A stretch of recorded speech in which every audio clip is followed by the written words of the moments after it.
मौसम की तैयारी। तिलरी वन में ठंड दस्तक दे रही थी।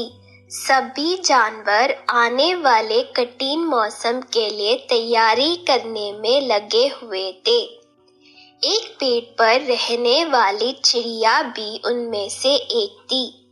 हर साल की तरह उसने अपने लिए एक शानदार घोंसला तैयार किया था और अचानक होने वाली बारिश और ठंड से बचने के लिए उसे चारों तरफ से घास फूस से ढक दिया था।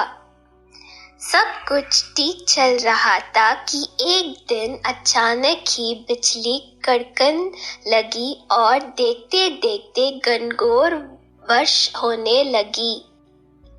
बारिश से ठंड भी बढ़ गई और सभी जानवर अपने अपने घरों की तरफ भागने लगे।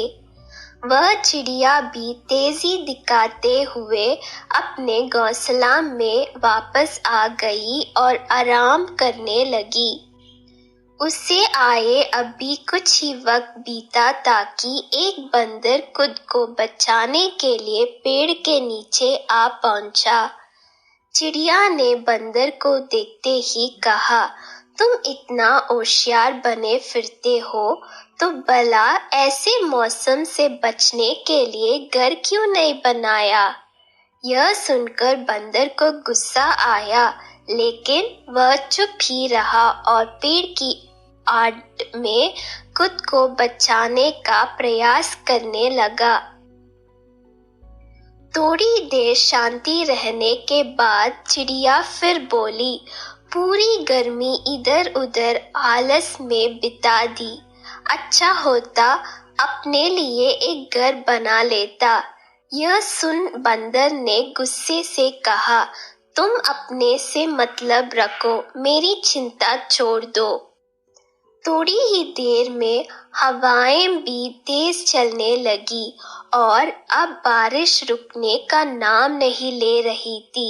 बेचारा बंदर ठंड से कांप रहा था और खुद को ढकने की भरसक कोशिश कर रहा था, पर चिड़िया ने तो मानो उससे छेड़ने की कसम खा रखी थी। वह फिर बोली, काश कि तुमने थोड़ी अक्ल दिखाई होती तो आज यह हालत नहीं होती। कम से कम अब घर बनाना सीख लेना। इतना सुनते ही बंदर गुस्से से तुरंत ही पेड़ पर चढ़ने लगा और बोला, भले मैं घर बनाना नहीं जानता, लेकिन मुझे तोड़ना अच्छे से आता है। और यह कहते हुए उसने चिड़िया का घोंसला तहस नहस कर दिया। अब चिड़िया भी बंदर की तरह बेघर हो चुकी थी और ठंड से कांप रही थी। सीख, हमेशा अपने काम से काम रखो। यदि आप मदद नहीं कर सकते हैं तो उसे बेकार के उपदेश ना दें।